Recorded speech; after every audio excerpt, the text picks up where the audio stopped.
2 Reis 13, versículo 20.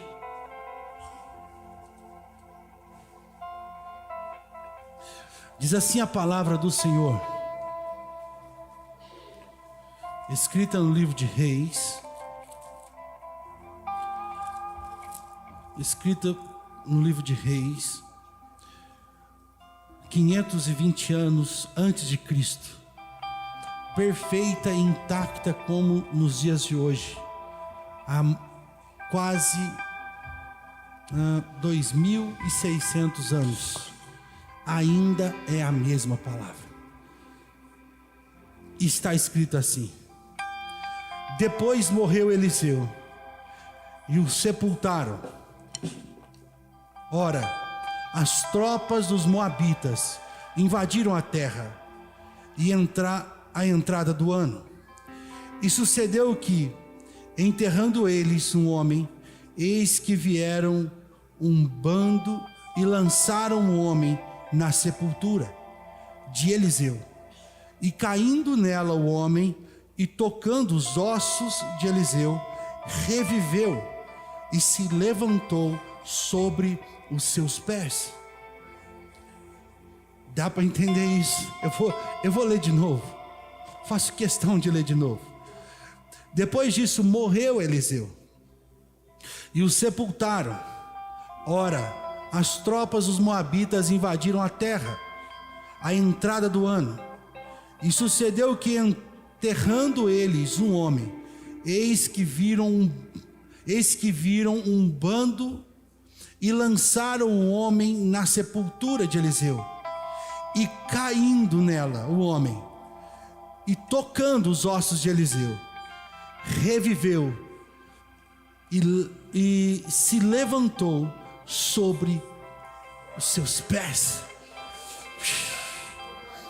Feche os teus olhos, Senhor meu Deus e meu Pai. O que darei eu ao teu povo se não vem de ti, ó Deus? Exaltado seja o teu nome para sempre, que o teu reino jamais tenha fim. Tu és o Deus Todo-Poderoso, tu és a rocha onde os meus pés estão firmados. Enquanto, ó Deus, eu estiver sobre o Senhor, jamais serei abalado. Tu és o meu escudo e fortaleza. Enquanto o Senhor for meu protetor, ó Pai, ninguém poderá me atingir. Bendito seja o Senhor para sempre, Deus meu e Pai Todo-Poderoso. Exaltado seja o teu nome. Pai, que nesta noite o Senhor venha falar conosco, ó Deus. Falar não aquilo que queremos ouvir, mas falar aquilo que precisamos ouvir. Porque melhor do que gostar da tua palavra é aprendê-la, colocá-la em prática, viver a tua palavra. Então alcançaremos o sobrenatural do Senhor, atingiremos, ó Pai, o sobrenatural do Senhor enquanto obedecemos a sua palavra. Então fala conosco esta noite, em nome de Jesus. Amém e amém. Graças a Deus. Podem tomar o seu assento.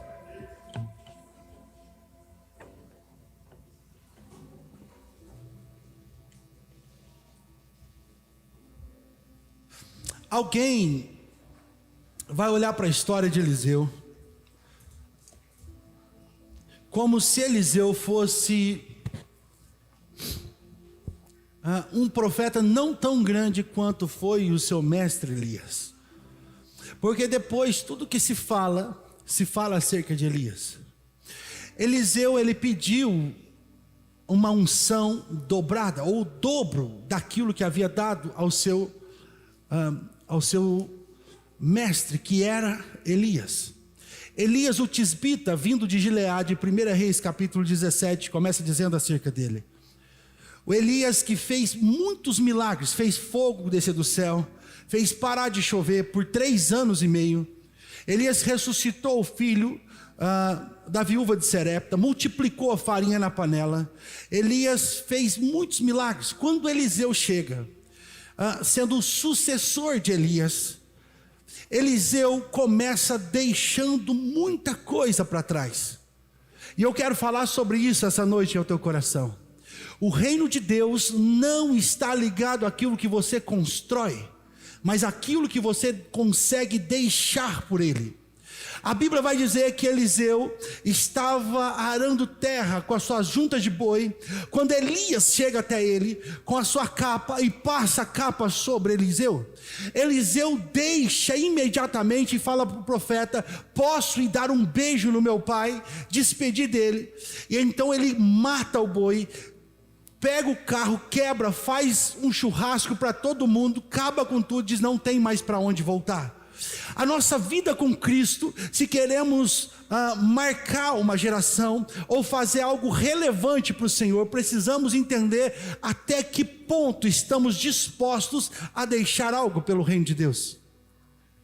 Porque o que vai determinar você, o que você vai alcançar no reino de Deus, é o quanto você está disposto a deixar por Ele. O reino de Deus é muito diferente daquilo que os televangelistas têm ministrado e têm iludido uma geração inteira, ao ponto de uma geração toda olhar para a igreja evangélica como se fosse uma igreja mercenária. Porque o reino de Deus não está estipulado naquilo que você consegue fazer pelo reino. O reino de Deus está ligado naquilo que você consegue deixar pelo reino. O reino de Deus é uma renúncia. Eu quero passar algo para você, reino de Deus, algo espiritual, e você precisa abrir a sua mente para você entender isso. Você precisa nesse momento abrir a sua mente para que você possa entender o que eu quero dizer.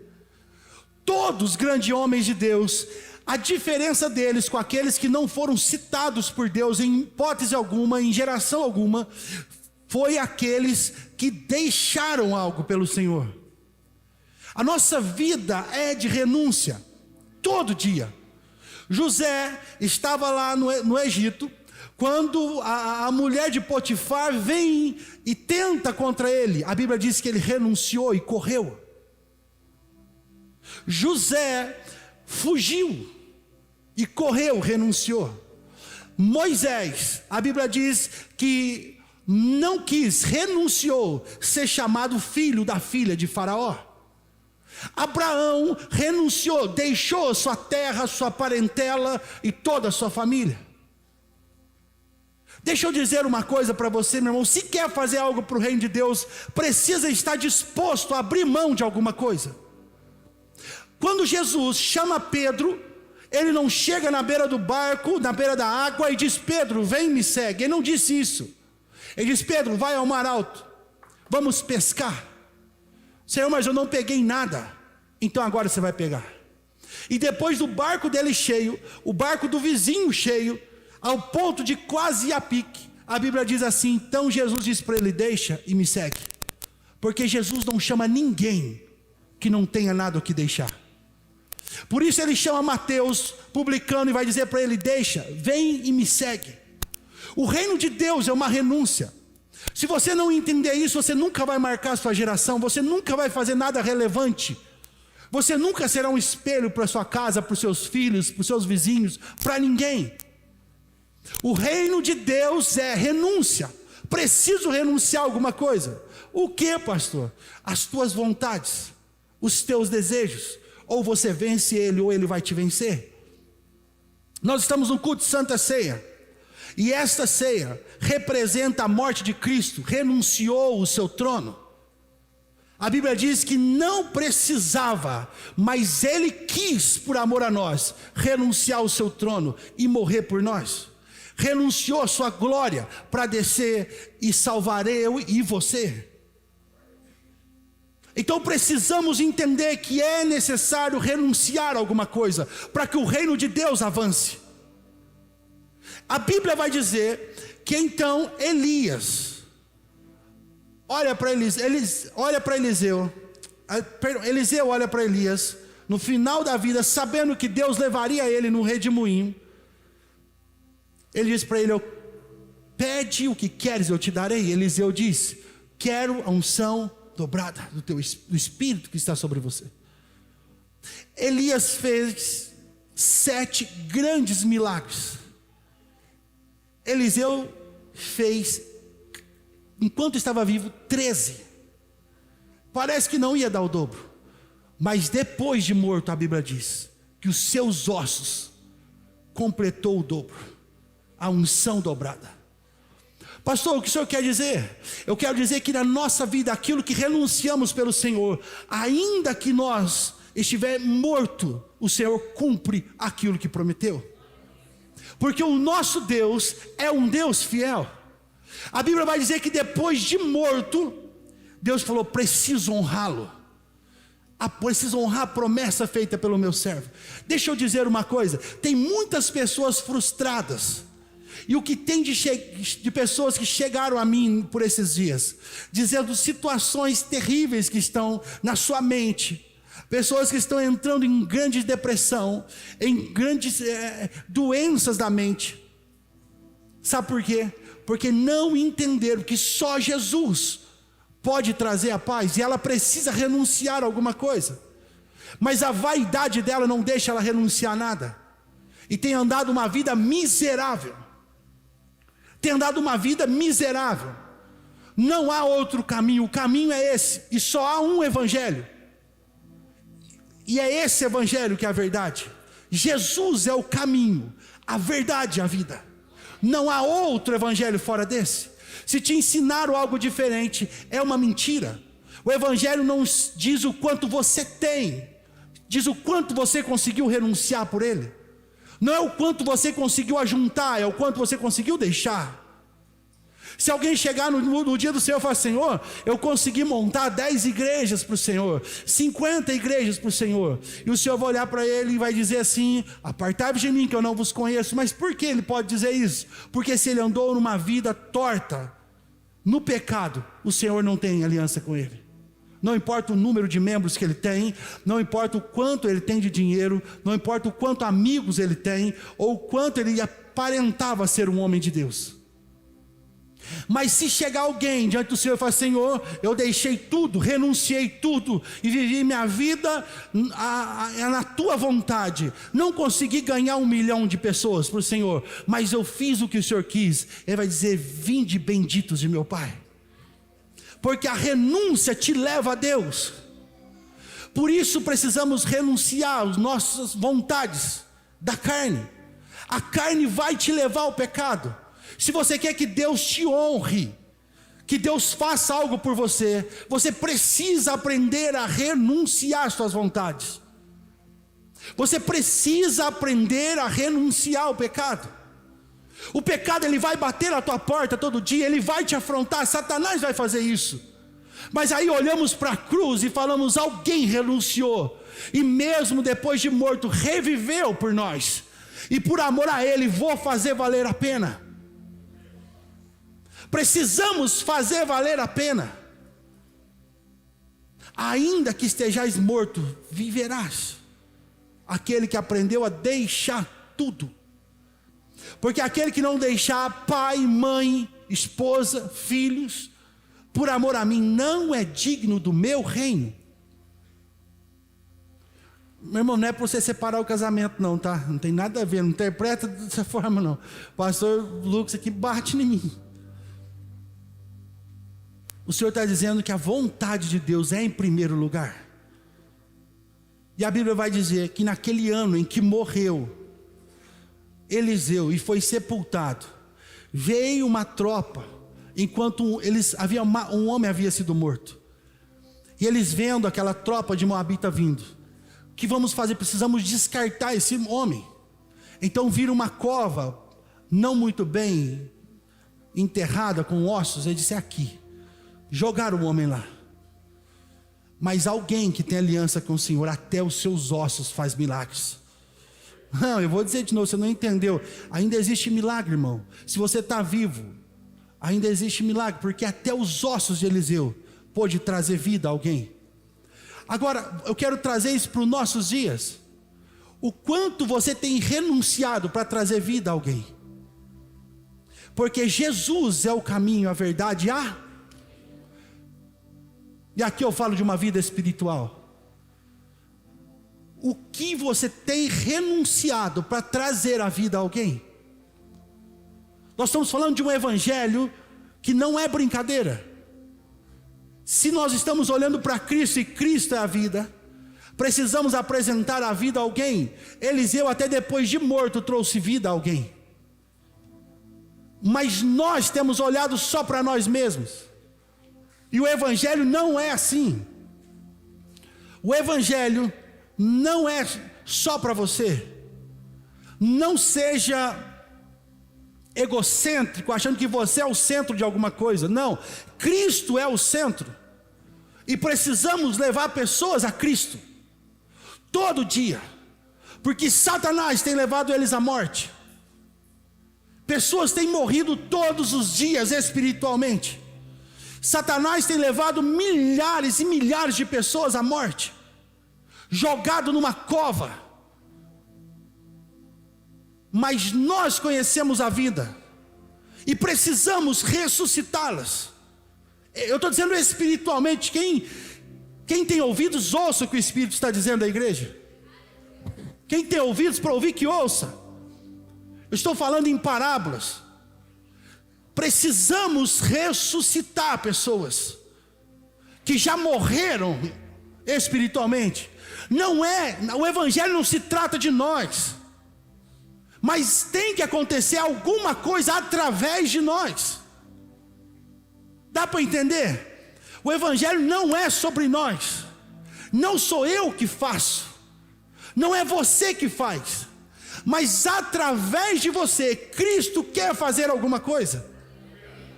Porque o reino de Deus é o movimento gerado através de Cristo em nós. Por isso o salmista diz: existe um rio cujas correntes alegram a cidade de Deus. O que alegra a cidade de Deus não é o rio, é a corrente, o movimento.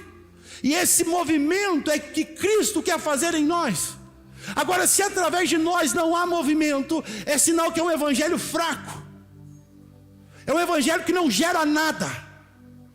E por mais que você está vindo aqui, há uma grande probabilidade de você não estar caminhando para o céu, porque Cristo não está em vós. Romanos capítulo 8, abra comigo.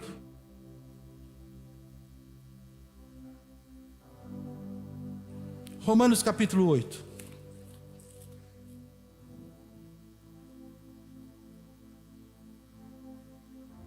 Bem rápido. Está entre Gênesis e Apocalipse, para ajudar. Melhorou? Ajudou? Romanos capítulo 8. Nós falamos um pouco sobre isso na reunião de manhã. Romanos 8, 8. Olha o que ele está dizendo. Portanto, os que estão na carne não podem agradar a Deus. Vós, porém, não estáis na carne, mas estáis no Espírito, se é que o Espírito de Deus habita em vós. Mas se alguém não tem o Espírito de Cristo, esse tal não é dele. Pastor, eu acho que eu também mereço uma oportunidade, eu também sou filho de Deus. Não, se o Espírito de Deus não está em você, você não é dele. Não se iluda. Não ache que você está indo para o céu, andando fora dos caminhos do Senhor. Não ache. Agora olha o que vai dizer aqui, versículo 14. Portanto, todos os que são guiados pelo Espírito de Deus, estes são filhos de Deus. Então quem é filho? Quem é guiado pelo Espírito? E quem é guiado pelo Espírito manifesta o filho que é. Olha o versículo 15. Porque não recebeste o espírito de escravidão, para outra vez estardes em temor ou com medo, mas recebeste um espírito de adoção de filho, pelo qual clamamos: Abba, Pai. Cristo nos adotou como filho. Então passamos agora a ser filhos dele, se o Espírito dele habita em nós. Como vamos saber que o Espírito dele habita em nós? Versículo 19. Porque a ardente expectação da criatura espera pela manifestação dos filhos de Deus. Então, se Cristo está em nós, vamos mostrar isso quando manifestarmos lá fora, ressuscitando pessoas que morreram na fé. Dá para entender isso? Quando eu falo morte, não digo morte física, digo morte espiritual, que é muito pior do que a morte física. Se a morte física parece ser uma tragédia, a morte espiritual é muito maior do que isso. Se a morte física parece ser algo tão cruel e doloroso, a morte espiritual é muito mais cruel e dolorosa do que você possa imaginar. É por isso, Jesus, entenda isso, Jesus não desceu do céu sendo Deus, se despiu de toda a sua glória e desceu aqui simplesmente para morrer na cruz, para mostrar: sou bom. Não, ele sabia o que é inferno. Ele não quer que você vá para lá. Agora deixa eu dizer uma coisa: o inferno ele é real. Ou você manifesta o filho que há em você, ou você manifesta o filho que há em você, ou você vai caminhar para o inferno. Eu não estou dizendo aqui sobre bênção espiritual, não estou dizendo aqui sobre bênção material, não que Cristo não possa te dar, claro que pode, Ele é o dono do ouro e da prata, mas estou dizendo algo muito maior do que isso, estou dizendo algo eterno. Eu estou dizendo algo eterno. Cristo morreu para te trazer vida. Então manifeste o Filho que há em você e mostre que existe vida para aqueles que estão perdidos. Manifeste o Espírito de Deus que há em você. Transforme alguém para Jesus. Traga alguém, apresente alguém para Jesus. É como Jesus aparecendo no começo do ministério. Alguém vai dizer para ele assim, alguém vai chamar Natanael e vai dizer: vem conhecer, mas pode vir alguma coisa boa de lá, de Nazaré. Então ele vai dizer: vem e veja. Ele estava dizendo: Deus está te dando a oportunidade de experimentar. Provai de mim e vê se sou bom. Provai e vê. Agora, se você não está trazendo ninguém a provar de Cristo, como pode o Espírito de Cristo estar em você? Eu não consigo entender. Porque o dia que o Espírito Santo me pegou, a minha maior vontade era gritar para todos que Cristo é verdade. Porque eu sei de onde Ele me tirou, e não há nada que eu possa fazer que pague isso. Por favor, apague essas luzes. Tá. Amém, obrigado. Cristo nos salvou. E se Cristo nos salvou, não há nada que nós podemos fazer para pagar isso. Porque isso não é dom, não é mérito nosso, é dom de Deus, é a graça de Deus. Agora deixa eu dizer uma coisa: mostramos a graça de Deus quando manifestamos o Filho que somos. Então o Espírito de Deus está em nós. Consegue entender isso? Mesmo que ele estava morto, os seus ossos ainda ressuscitou alguém. E nós trazendo agora para a morte espiritual, vivos, muitas pessoas nunca conseguiu trazer ninguém à vida, que é viver com Cristo. Já parou para pensar nisso? Alguém morto pôde fazer mais do que você. Mas ainda há esperança, porque Cristo está te alertando: faça alguma coisa, mostra a tua obra. Tiago vai dizer assim: mostra a tua obra, mostra a tua fé, e eu mostro a minha obra. Porque existem dois tipos de fé. Quem tem fé aqui, levante a mão. Agora deixa eu dizer uma coisa para você: existem dois tipos de fé. Pergunta para mim, qual tipo?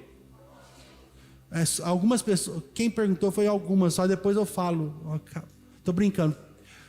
Pergunta para mim, qual tipo? Primeiro, a fé viva. Segundo, a fé morta. Pastor, existe fé morta? Existe. A Bíblia diz que existe a fé morta. Fé sem obra é morta. Pastor, mas que obra? É a obra de caridade? Não, é a obra de obediência. Eu tenho fé que vai acontecer, então eu trabalho para que isso aconteça. Fé com obediência, atitude. E Tiago vai dizer: mostra a tua fé, e eu mostro a minha obra. Pastor, eu tenho fé que nós vamos ganhar a cidade para Jesus. É mesmo, irmão? Você tem fé? Mostra a obra. Você pregou para quem? Eu tenho fé que nós vamos ganhar, eu vou ganhar minha família para Jesus. É mesmo, irmão? Tem sido exemplo lá e pregado lá na tua família? Não. Então mostra a tua fé, eu mostro a minha obra. Obra e fé junta é viva. Fé sem obra é morta. Precisamos mostrar nossa fé. Hoje é dia de mostrar por que estamos aqui. Não é para, pastor, eu vim hoje porque eu precisava de uma cura. Preciso de uma cura, irmão. Jesus pode te curar. Mas não é isso o intuito do culto. Culto é para entregar algo ao Senhor. E hoje nós vamos lembrar de tudo que Ele fez por nós. Que a sua morte nos trouxe vida. E muitos aqui diriam, eu morreria por Cristo. Mas não está conseguindo viver por Cristo. Precisamos ser de verdade, irmão, cristão. Em todas as áreas, dando exemplo em tudo. Pagando as nossas dívidas, pagando a nossa conta, falando a verdade, não entrando em confusão, sendo exemplo em todas as áreas da nossa vida, sendo fiel ao Senhor em tudo, não ficar devendo nada a ninguém a não ser o amor. Então vamos ser exemplo em todas as áreas da nossa vida. Comprou, irmão, paga, dê exemplo, ganha alguém para Jesus com o teu exemplo, porque isso hoje virou uma virtude, mas na verdade não é virtude, é obrigação, irmão. Você está entendendo o que o Espírito está dizendo? Deus me trouxe aqui essa noite, me colocou aqui essa noite, por um grande motivo. Qual, pastor? Dizer para você que enquanto você não manifestar o Filho de Deus que é em você, eu sinto muito lhe informar, mas talvez você não está caminhando para o céu. Eu vou dizer de novo. Talvez você não esteja caminhando para o céu. E isso é um grande problema. Não, isso é sério, irmão. Isso não é pastor, eu acho que não tem nada a ver. Não é assim. Isso é sério. Você precisa fazer alguma coisa. Você precisa ir para o céu. Jesus pode voltar a qualquer hora. E Ele pode voltar antes que acabe esse culto. Eu não estou brincando aqui de ser pastor, irmão. Não estou brincando. Jesus está voltando. E eu creio nisso com toda a força do meu coração. Que Ele está voltando, então não brinque com isso. Você precisa agora manifestar o Filho de Deus que é em você. Você precisa sair daqui com um plano, dizendo, como eu vou honrar meu Deus? Preciso ganhar alguém para isso. Preciso falar do amor de Cristo para alguém. Alguém precisa entender o amor de Cristo através de mim. Preciso ser um canal de bênção para alguém. Você precisa. Você está entendendo o que eu quero dizer? Eu não sei se eu estou conseguindo ser claro o que o Espírito está dizendo no meu coração. Você está entendendo? Diga amém. Você precisa sair daqui com algo no teu coração, com um plano no teu coração, dizendo, eu preciso ganhar aquela pessoa, eu preciso trazer meu filho, eu preciso trazer minha mãe, eu preciso trazer para Jesus, ou apresentar Jesus, aquele vizinho, aquele amigo de trabalho, aquele amigo da escola, alguém, eu tenho que falar de Jesus para alguém. Você tem que sair daqui com esse plano, porque a Bíblia vai dizer, buscai primeiro o reino de Deus, a sua justiça, e as demais coisas, meu irmão, calma, vai ser acrescentada. Pastor, mas eu estou cheio de problema, como não tem cabeça. Não, meu irmão, pensa no reino. Deus vai trazer o resultado nas suas demais coisas. O problema de muitos é que eles têm invertido essa palavra. A Bíblia diz, buscai o reino de Deus e a sua justiça, e as demais coisas vos serão. O problema de muitos, sabe o que é? Eu vou buscar as demais coisas. Quem sabe o reino seja acrescentado. E não vai ser. Não adianta você querer inverter. Não. Como assim, pastor? Vou dar um exemplo para você. Você vem na igreja buscar a Deus, o reino de Deus. Se Deus quiser, Ele vai me curar. Agora outros vêm e dizem assim, vou buscar primeiro as demais coisas. Senhor, eu vou na igreja, se o Senhor me curar, eu vou te servir. Não, meu irmão, Deus não quer negociar com você não. Se Deus me abrir a porta de emprego, ou se Deus me abençoar no negócio que eu fizer, vou ser fiel no dízimo. Deus não quer teu dinheiro, irmão. Você tem que falar, eu vou ser fiel ao Senhor e Deus vai multiplicar. Aí você mostra a tua fé e busca primeiro o reino de Deus. Mas não, se Deus fizer para mim, primeiro eu faço para Ele. Deus não quer negociar com você não. Deus não precisa. Deus não precisa. Mas o fato de sermos fiel a Ele, nós somos abençoados. E como somos abençoados? Porque Ele é fiel em tudo que Ele faz. Alguém precisa ser tirado da morte, do lamaçal do pecado. E esta semana, você tem essa missão. Eu estou falando aqui com pessoas que veio buscar uma palavra de Deus. Quem veio buscar uma palavra de Deus hoje? A palavra de Deus é essa, você tem uma missão. Alguém tem que vir a Cristo através de você. Você tem que sair daqui com um plano, dizendo: alguém tem que ser ressuscitado dessa morte do lamaçal do pecado. Alguém tem que vir a Cristo através de mim. Eu tenho que convidar alguém. Eu tenho que chamar alguém. Qual vai ser o plano? Eu tenho que criar alguma coisa. Alguém tem que chegar a Cristo através de mim.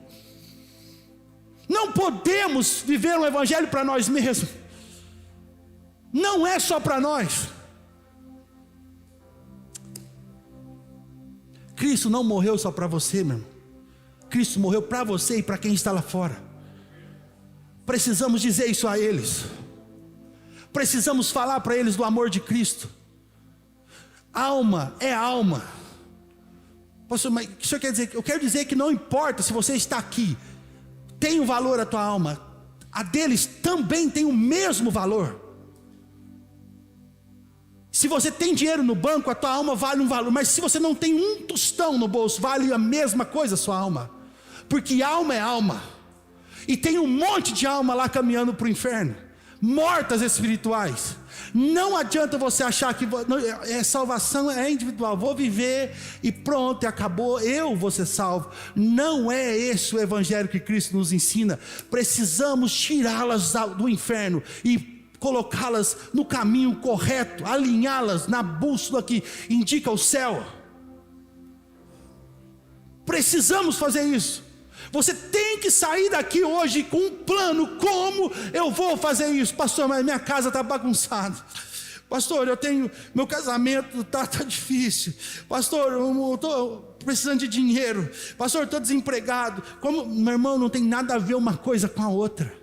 Você precisa fazer o reino de Deus, e as demais coisas vai ser acrescentada. Confia no Senhor. Confia no Senhor. Qual é a nossa missão?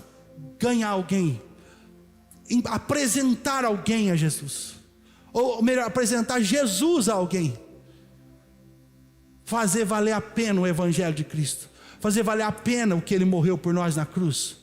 Temos que fazer valer a pena. Quem está entendendo, diga amém. Quem quer que eu acabe, diga glória a Deus. Eu vou ficar com vou ficar com a maioria.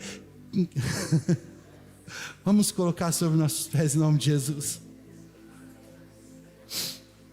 Aleluias. Não, nós vamos celebrar a ceia do Senhor. Glória a Deus. Quão bom é servir a Jesus. Quão bom é ver você aqui hoje servindo a Jesus com a gente, numa noite que vamos celebrar a ceia do Senhor. Vira para o irmão do seu lado e diga para ele: meu irmão, você é importante para o reino. Eu posso dizer um segredo para você. Eu vou dizer um segredo para você. Antes de conhecer você, eu já orava por você. Eu vou dizer outra coisa para você. Antes de eu conhecer você, nós já investíamos, orávamos, líamos, clamávamos a Deus para que você chegasse aqui. E é isso que você precisa fazer para que outros cheguem a Cristo. Dê fruto a tempo e a fora de tempo.